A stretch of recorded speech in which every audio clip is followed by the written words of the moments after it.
योजनाएं तभी सफल होती है जब वे प्रत्येक व्यक्ति तक पहुंचे। नमस्कार, मैं हितांश। दर्शकों, आज के समकालीन समय में सरकारी योजनाएं सिर्फ सहायता का माध्यम नहीं बल्कि सामाजिक सुरक्षा और स्थिरता का एक मजबूत आधार बनती जा रही है। इन्हीं में से एक महत्वपूर्ण योजना है ELI योजना। आज के इस खास कार्यक्रम में हम इसी योजना के विभिन्न पहलुओं, लाभों और कार्यान्वयन प्रक्रिया पर विशेषज्ञ के साथ गहन चर्चा करेंगे। दूरदर्शन के स्टूडियो में उपस्थित है additional central PF commissioner Sudipta Ghosh ji. बहुत बहुत स्वागत है सुदीप्त जी आपके दूरदर्शन के स्टूडियो में। आपका एक काफ़ी लंबा और गहरा अनुभव है इसी क्षेत्र में। आज हम ELI योजना पर विस्तार से बात करने जा रहे हैं। तो सबसे पहले सुदीप्त जी ये बताइए कि ये ELI योजना ये है क्या और इसका मुख्य उद्देश्य क्या है? नमस्कार हितांशी। ये जो स्कीम है एम्प्लॉयमेंट लिंक्ड इंसेंटिव स्कीम, ये भारत सरकार ने अभी रिसेंटली लॉन्च किया है। इसका जो फोकस है वो फर्स्ट टाइम एम्प्लॉयज़ के ऊपर है और ये एम करता है कि सस्टेन्ड एम्प्लॉयमेंट जनरेट करे। ये मैन्युफैक्चरिंग सेक्टर पे इसका विशेष अटेंशन है तथा ये स्कीम जो है 1 अगस्त 2025 से ये स्टार्ट होगा और 31 जुलाई 2027 तक रहेगा। इसका ये भारत सरकार के लिए बहुत इंपॉर्टेंट स्कीम है और इस पे आउटले अराउंड 1 लाख करोड़ रुपया सरकार की तरफ से रखा गया है। ये ऑनरेबल प्राइम मिनिस्टर के 5 स्कीम्स जो यूनियन बजट 2024-25 में लॉन्च किया गया था उसका पार्ट है। ELI स्कीम के मुख्यतः 2 पार्ट्स हैं, पार्ट ए और part B. Part A scheme जो है वो फर्स्ट टाइम एम्प्लॉयज़ यानी जो पहली बार एम्प्लॉयमेंट के स्ट्रीम में ज्वाइन कर रहे हैं उनको टारगेट करता है। फर्स्ट टाइम एम्प्लॉयज़ को सपोर्ट करते हुए इस स्कीम के तहत 15,000 रुपये तक बेनिफिट भारत सरकार की तरफ से दी जाएगी। पहला फर्स्ट टाइम जो एम्प्लॉई है वो जब नौकरी ज्वाइन करेगा और 6 महीने तक नौकरी में रहेगा तो उसको 7,500 रुपये बेनिफिट दिया जाएगा और फिर अगले 6 महीने तक अगर वो फिर रहे तो एक फाइनेंशियल लिटरेसी कोर्स कंप्लीट करने के बाद उसको और 7,500 रुपया सरकार की तरफ से दी जाएगी। यह जो है एम्प्लॉयज़ का बेनिफिट है। जो पार्ट बी है वो एडिशनल एम्प्लॉयमेंट जनरेट करने के लिए एम्प्लॉयर्स को इंसेंटिवाइज करता है। इसके तहत जो एम्प्लॉयज़ है up to 1 lakh rupees eligible रहेंगे इस पार्ट बी जो एम्प्लॉयर्स को इंसेंटिव स्कीम है उसके लिए। सरकार की तरफ से इसमें इंसेंटिव 3,000 रुपये तक प्रति माह प्रति एम्प्लॉय दी जाएगी, प्रोवाइडेड सस्टेन्ड एम्प्लॉयमेंट रहे। और यह स्कीम जो है मैन्युफैक्चरिंग सेक्टर को तीसरे और चौथे साल का बेनिफिट भी प्रोवाइड करेगी। अभी इसके लिए आपके मन में विचार उठ रहा होगा कि क्या रिक्वायरमेंट्स है। जो पहला रिक्वायरमेंट है वो है कि एस्टैब्लिशमेंट को EPFO के साथ रजिस्टर होना पड़ेगा या रजिस्टर्ड है और वह एस्टैब्लिशमेंट अगर उसके पास 50 तक एम्प्लॉयज़ है तो उसको 2 एम्प्लॉय हर महीने 2 एम्प्लॉय एडिशनल एम्प्लॉयमेंट जनरेट करना पड़ेगा। अगर वो 50 से ज़्यादा एम्प्लॉयज़ है तो 5 एम्प्लॉयज़ का उसको एम्प्लॉयमेंट जनरेट करना पड़ेगा। अब यह प्रश्न आ सकता है कि इंसेंटिव किस प्रकार का दिया जाएगा एम्प्लॉयर को। तो अगर एम्प्लॉय का वेज 10,000 है तो वहाँ 1,000 रुपया प्रति एम्प्लॉय प्रति माह दिया जाएगा। अगर 10,000 से 20,000 है तो 2,000 रुपया प्रति माह प्रति एम्प्लॉय दिया जाएगा और अगर 20,000 रुपये से ज़्यादा उसका सैलरी है तो 3,000 रुपया तक का बेनिफिट सरकार की तरफ से दिया जाएगा। जो एम्प्लॉयज़ है अब उनके मन में ये विचार आ सकता है कि हमको कैसे पेमेंट मिलेगा। एम्प्लॉयज़ को जो पेमेंट मिलेगा उनको डायरेक्ट बेनिफिट ट्रांसफ़र के तहत आधार ब्रिज पेमेंट सिस्टम के बेसिस पे उनको पेमेंट होगा, उनके डायरेक्ट अकाउंट्स में पेमेंट होगा। तो उनका जो आधार लिंक्ड अकाउंट्स है वो बहुत इंपॉर्टेंट होगा और उसी में पेमेंट जाएगा। और एम्प्लॉयर्स को जो पेमेंट होगा वो उनके पार्ट बी स्कीम के तहत वो उनके पैन लिंक्ड अकाउंट्स में पेमेंट किया जाएगा। जी, यहाँ पर सबसे पहले मैं जानना चाहूँगा कि ये जो योजना है वो किस विभाग के अंतर्गत आती है और इसका शुरू करने का जो हेतु है वो क्या रहा कि जिसकी वजह से लाभ मिल सके? हितांश जी, जो ये स्कीम है ये एम्प्लॉयज़ प्रोविडेंट फंड ऑर्गेनाइजेशन के थ्रू रन किया जा रहा है और इसके जैसे मैंने बताया टू फोल्ड टारगेट है। पहला टारगेट है कि जो फर्स्ट टाइम एम्प्लॉयज़ है उनको सरकार की तरफ से सपोर्ट दे कि वो 1 महीने तक का वेजेस अप टू ₹15,000 तक का सपोर्ट सरकार की तरफ से दिया जाए। दूसरा जो एम है वो है कि एम्प्लॉयमेंट जनरेट किया जाए और उसके लिए एम्प्लॉयर्स को इंसेंटिवाइज किया जा रहा है पार्ट बी स्कीम के थ्रू। जी, इस योजना का जो लाभ है वो मुख्य रूप से कौन कौन है जो ले सकता है उसको, और जिन सारे लोगों को ये कवर करती है? जैसा कि मैंने बताया हितांश जी, जो पार्ट ए स्कीम है वो पहली बार जो नौकरी में ज्वाइन कर रहे हैं उनके लिए है, वो बेनिफिट ले सकते हैं और इसके लिए उनको ऐसे एस्टैब्लिशमेंट में एम्प्लॉयमेंट होना होगा जो ईपीएफओ के साथ रजिस्टर्ड है या रजिस्टर्ड हो जाएगा। और जो पार्ट बी स्कीम है वो भी ऐसे एस्टैब्लिशमेंट्स को वो उसका बेनिफिट मिलेगा या उसका लाभ मिलेगा जो ईपीएफओ के साथ रजिस्टर हो जाए। और इसके जो बाकी रिक्वायरमेंट्स है, डॉक्यूमेंटेशन है, वो आगे हम आपको बताएंगे। जी, दर्शकों, यदि इस योजना के बारे में आपके मन में भी कोई प्रश्न है, कोई जिज्ञासा है, तो जो स्क्रीन ऊपर नंबर बताया गया है 07926853814 या फिर 268538116, इस नंबर पर आप कॉल कर आपके प्रश्न हमारे एक्सपर्ट से आप पूछ सकते हैं। सुदीप्त जी, इस योजना के अंतर्गत जो बीमा का कवरेज है वो कितना कवर होता है? नॉर्मली ईपीएफओ के अंडर जो एस्टैब्लिशमेंट्स है वो 20 एम्प्लॉयज़ होने से मैंडेटरीली रजिस्टर होते हैं, लेकिन ईपीएफओ में एक और प्रावधान है जहां पे एम्प्लॉयर और एम्प्लॉई वॉलंटरली भी कवरेज ले सकते हैं। तो जो छोटे एम्प्लॉयर्स हैं वो भी इसके अंडर कवरेज ले सकते हैं और इनफैक्ट हम लोग इनकरेज कर रहे हैं जितने भी एसएमईज़ हैं वो भी इसमें इस ईपीएफओ के अंडर रजिस्ट्रेशन करें और इस स्कीम के अंडर रजिस्ट्रेशन करके जो सरकार की तरफ से लाभ दिए जा रहे हैं उसका लाभ उठाए। जी, तो स्वाभाविक रूप से देखा जाए तो जो एम्प्लॉई है और एम्प्लॉयर वो दोनों को, यानी उनमें से इस योजना के लिए यदि पंजीकरण करवाना हो, रजिस्ट्रेशन करवाना, तो वो कैसे करवा सकता है? देखिए, जो एम्प्लॉयर है पहले तो उसको ईपीएफओ के फोल्ड में आना पड़ेगा। अगर वो ईपीएफओ के साथ रजिस्टर्ड नहीं है तो ईपीएफओ के साथ रजिस्टर कराना पड़ेगा।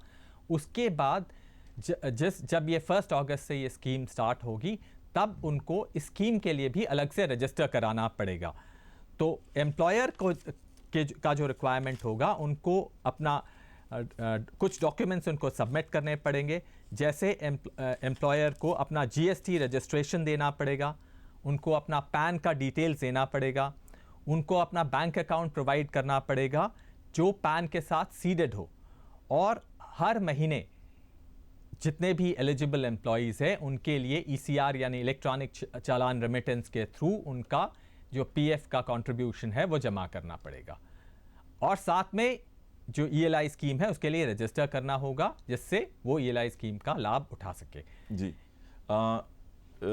स्वाभाविक है ये योजना बहुत फायदे कारक है कर्मचारियों के लिए। तो कर्मचारियों को इस योजना की जानकारी आपके विभाग के द्वारा किस तरह से दी जाती है? हमारे विभाग ने बहुत बढ़ चढ़कर इस स्कीम को पॉपुलराइज करने के लिए प्रेस कॉन्फ्रेंस किया है। इसके अलावा हम लोगों ने न्यूज़ आइटम्स दिया है थ्रू पीआईबी, और गुजरात में काफ़ी सारे न्यूज़पेपर्स ने इसको बहुत एक्टिवली कवर किया है। इसके अलावा काफ़ी सारे जो इलेक्ट्रॉनिक मीडिया के न्यूज़ में भी इस स्कीम के बारे में न्यूज़ आइटम्स कैरी किए गए हैं। इसके अलावा ईपीएफओ का एक स्कीम होता है जिसको हम लोग नैन कहते हैं। हर महीना हर डिस्ट्रिक्ट में एक निधि आपके निकट प्रोग्राम होता है। उस प्रोग्राम के थ्रू भी हम लोग हर डिस्ट्रिक्ट में इस स्कीम को पॉपुलराइज करेंगे। जी, क्या ये योजना छोटे उद्योगों पर भी लागू होती है क्या? जैसा मैंने बताया कि जो सरकार का एम है कि वो चाहती है एक तरफ जो फर्स्ट टाइम एम्प्लॉयज़ है वो इसका लाभ उठाए, इसके अलावा छोटे उद्योग जो हैं वो भी इसका लाभ उठाए, और इसीलिए हम लोग एनकरेज कर रहे हैं जितने भी छोटे उद्योग हैं, एसएमईज हैं, वो सारे ईपीएफओ के इसमें रजिस्टर करें और स्कीम के तहत रजिस्टर करें ताकि उनको इन स्कीम के फ़ायदे और बेनिफिट्स का अवेल कर सकें वो। जी। ये पूरी जो योजना है उसके अंदर कैसी कैसी घटनाओं के लिए वो क्लेम कर सकते हैं या ऐसा कुछ सुनिश्चित किया गया है क्या? देखिए हितांशी, ईपीएफओ के तहत जो सोशल सिक्योरिटी भारत सरकार एक्सटेंड करती है वो 3 स्कीम्स के थ्रू एक्सटेंड करती है। तो 3 स्कीम्स जो है, जैसे प्रोविडेंट फंड है, तो जो पैसा जमा होता है एम्प्लॉयर और एम्प्लॉय के द्वारा, उसमें से एक अंश प्रोविडेंट फंड में हर महीने जमा होता है और उस पर इंटरेस्ट एम्प्लॉय जो है अर्न करता है 8.25%।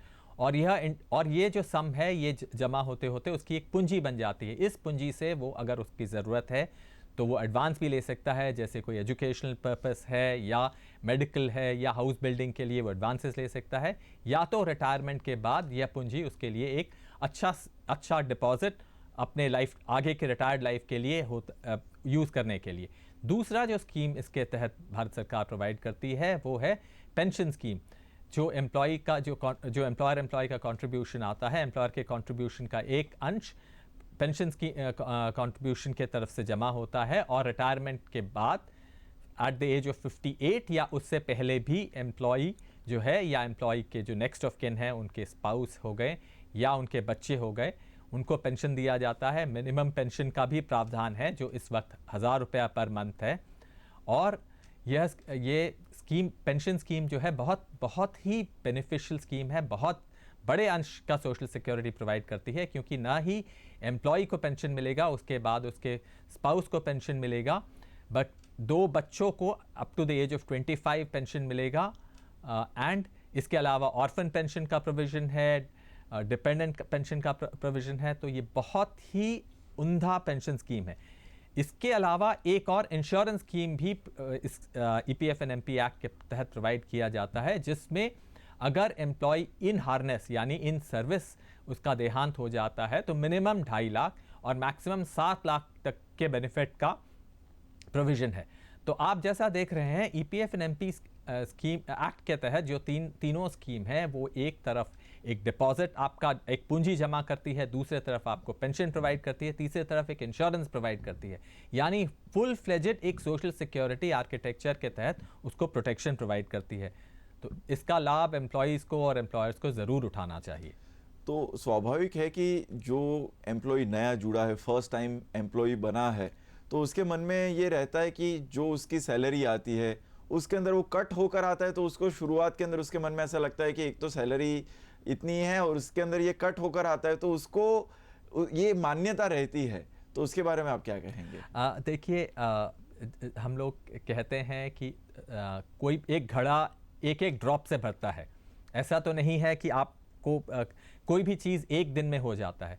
तो आप जब सर्विस ज्वाइन करते हैं, आप कम उम्र में ज्वाइन करते हैं, आप और उसके बाद आप थ्रू 30 साल या 40 साल जितने भी साल आप नौकरी करते हैं, उसके दौरान आप थोड़ा थोड़ा पैसा कटवाते हैं और वो जमा होता रहता है। तो रिटायरमेंट तक आपके पास एक अच्छी पूंजी जमा हो जाती है। आप रिटायरमेंट के बाद आपको आपके अच्छे जीवन व्यतीत करने के लिए आप पेंशन के लिए एलिजिबल हो जाते हैं। और अनफॉर्चुनेट अगर कोई आप ड्यूरिंग सर्विस आप किसी के साथ कोई घटना हो जाती है, यानी डेथ इन हार्नेस हो जाता है, तो उसके लिए सरकार इंश्योरेंस स्कीम भी प्रोवाइड करती है। तो ये इस प्रकार का जो सोशल सिक्योरिटी का नेट है, ये कोई जब इमरजेंसी इंसिडेंट होता है जैसे कि कोविड के दौरान, इसका बेनिफिट्स लोगों ने बहुत ही एक्सटेंसिवली यूज़ किया है। तो इसलिए हम लोग सबको एनकरेज करते हैं कि इन स्कीम्स का बेनिफिट वो ज़रूर उठाएं। जैसे कि आपने इमरजेंसी या फिर ऐसे कुछ एक्सीडेंट हुए तो उसके अंदर उसका ये लाभ लिया जाता है, तो ये योजना के अंतर्गत दावा करना है तो कैसे किया जाता है? दावा जो है आज के डेट में ईपीएफओ ने बहुत स्ट्रीमलाइन कर दिया है दावा का सिस्टम। आजकल दावा क्लेम्स जो है वो ऑनलाइन सबमिट होते हैं। मेजॉरिटी क्लेम्स जो डिपार्टमेंट में हैं वो ऑनलाइन ही सबमिट होते हैं और 20 दिन के अंदर नॉर्मली सेटल कर दिए जाते हैं। और बहुत आसान हो गया है सिस्टम। तो जो भारत सरकार का जो इनिशिएटिव है कि इलेक्ट्रॉनिक मीडियम को यूज़ करके डिजिटाइज करके सबको सुविधा प्रोवाइड की जाए, ईपीएफओ ने उसको बहुत एक्सटेंसिवली यूज़ किया है। जी। जो ऐसे कितने एम्प्लॉयज होते हैं तब ये योजना यानी जो नियोक्ता है उन पर लागू होती है कि आपको पीएफ या फिर ईएलआई स्कीम है ये उसको लागू करना पड़ेगा? देखिए, पीएफ स्कीम जो है वो मैंडेटरली 20 एम्प्लॉयज़ हो जाने के बाद लागू हो जाता है, लेकिन ईएलआई स्कीम जो है वो ईएलआई स्कीम इसी के साथ जुड़ा हुआ है। ईएलआई स्कीम का बेनिफिट लेने के लिए एम्प्लॉयर्स 20 से अगर कम एम्प्लॉयज़ हैं तो भी वो इस ईपीएफ के अंडर रजिस्टर करा के ईएलआई स्कीम का लाभ ले सकते हैं। ब्रेक के बाद फिर एक बार अपना मुद्दा अपनी बात में आपका स्वागत है। हम ईएलआई स्कीम के बारे में जानकारी ले रहे हैं। आज के दूरदर्शन के स्टूडियो में हमारे गेस्ट सुदीप्त जी है। सुदीप्त जी, जो आपने अभी तक की बातें की कि तहसील और ज़िला स्तर पर ये जो ईएलआई स्कीम है उसको ज़्यादा से ज़्यादा लोगों तक, कर्मचारियों तक ले जाने के लिए किस तरह से उसका क्रियान्वयन किया जाता है गुजरात में? हितांशी, गुजरात में ईपीएफओ के 8 रीजनल ऑफिसेज हैं और 6 डिस्ट्रिक्ट ऑफिसेज हैं। इनके थ्रू ये स्कीम्स को इम्प्लीमेंट किया जाएगा। तो ये जो ऑफिसेज है अक्रॉस गुजरात स्प्रेड हैं, तो हर डिस्ट्रिक्ट का रीच हमारा रहेगा। इसके अलावा जो हमारा नैन प्रोग्राम है, जैसे कि हमने आपको बताया था, जो 27 तारीख में हर डिस्ट्रिक्ट में किया जाएगा, उसके थ्रू भी इसको हम लोग ब्रॉडकास्ट करेंगे। और डिस्ट्रिक्ट कलेक्टर के ऑफिस में भी नैन के जो रिप्रेजेंटेटिव्स हैं वो जाते हैं, तो उनका भी गुड ऑफिसेज हम लोग प्रयोग करेंगे। जी। सुदीप जी, जैसे कि देखा जाए कि ईएलआई जो योजना है उसमें टेक्नोलॉजी का यूज़ कितना रहता है और उसकी वेबसाइट या फिर ज़्यादा से, क्योंकि आज के वक्त में टेक्नोलॉजी के बिना सब कुछ असंभव रहता है, तो वो पहले क्या था और अब टेक्नोलॉजी के बाद उसमें किस तरह की सरलता आई है? हितांशी, टेक्नोलॉजी तो बहुत बड़ा फोर्स मल्टीप्लायर है।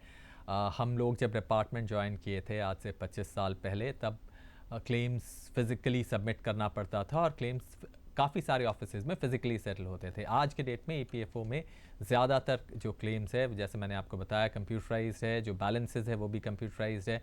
मेंबर्स जो है वो सिस्टम वो हमारे पोर्टल में जाके अपने बैलेंसेस चेक कर सकते हैं।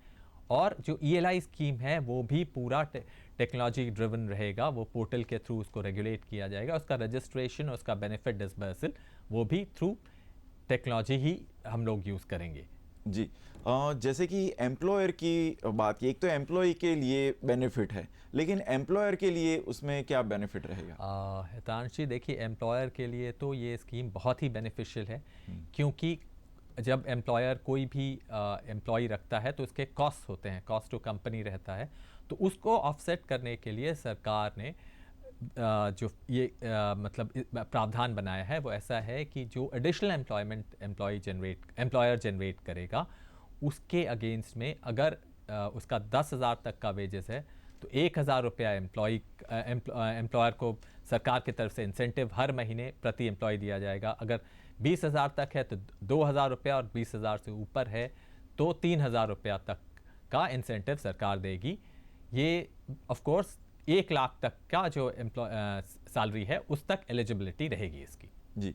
भविष्य में विशेष रूप से युवाओं के लिए ये स्कीम जब से लागू हुई तो किस तरह का बदलाव आप देख रहे हैं समाज में?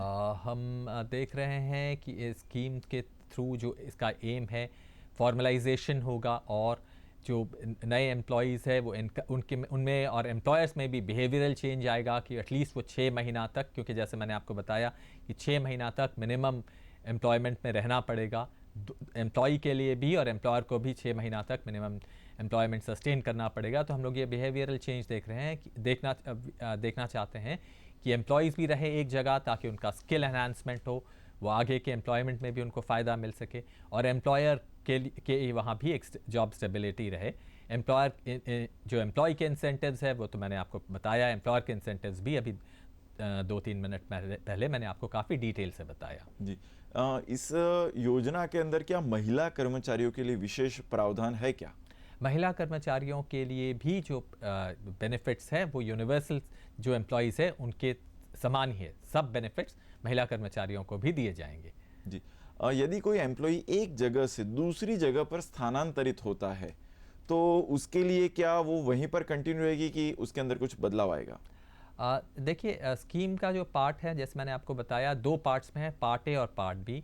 पार्ट ए जो है फर्स्ट टाइम एम्प्लॉयज़ के लिए है। इसमें एक चीज़ इम्पॉर्टेंट है, एम्प्लॉयज़ को अपना जो आधार लिंक बैंक अकाउंट है वो केवाईसी में सीड कर देना है, क्योंकि उसी अकाउंट में पेमेंट होगा।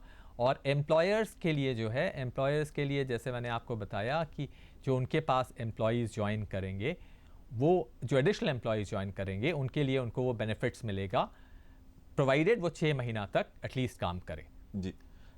इस योजना के अंदर जो डेटा आता है और उसको मॉनिटर करने के लिए जो क्लेम्स है उसको मॉनिटर करने के लिए कोई पोर्टल या ऐसा, या यदि पोर्टल है तो वो उसका नाम क्या? देखिए, ईपीएफओ का जो पोर्टल है www.epf.nic.in, उसी पोर्टल के थ्रू ये सारे विंडोज़ प्रोवाइड किए जाएंगे और उसी में ये जो बेनिफिट्स हैं उसको प्रोवाइड करने का इंफॉर्मेशन और रजिस्ट्रेशन फॉर्मेट रहेगा। जी।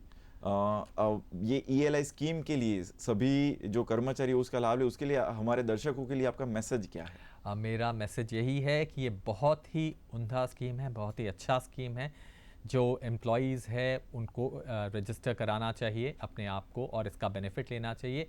उसी प्रकार से एम्प्लॉयर्स को भी मेरा ये मैसेज है कि स्कीम में उनके जो कॉस्ट है उनको ऑफसेट किया जा रहा है सरकार के द्वारा, तो उनको इस स्कीम का पूरा से आगे बढ़ चढ़ कर लाभ उठाना चाहिए, ताकि नॉट ओनली एम्प्लॉयमेंट जनरेट हो, इसके अलावा एम्प्लॉयर्स के भी जो कॉस्ट है वो भी ऑफसेट रहे, ताकि बिजनेस कॉम्पिटिटिव रहे। जी, बहुत बहुत धन्यवाद जी। सुदीप्त जी, आपने बहुत गहराई से में जाकर ये ईएलआई स्कीम के बारे में आपने बातचीत की। थैंक यू हितांश जी। आपके सब दर्शकों को शुभकामनाएं। Thank you. तो हमने देखा कि ईएलआई योजना सिर्फ एक कानूनी जिम्मेदारी नहीं बल्कि एक मानवीय उत्तरदायित्व भी है। हर कर्मचारी की भलाई और सुरक्षा सुनिश्चित करना एक संवेदनशील और सामूहिक प्रयास है। आज की चर्चा में बस इतना ही। मुझे अनुमति दीजिए। नमस्कार।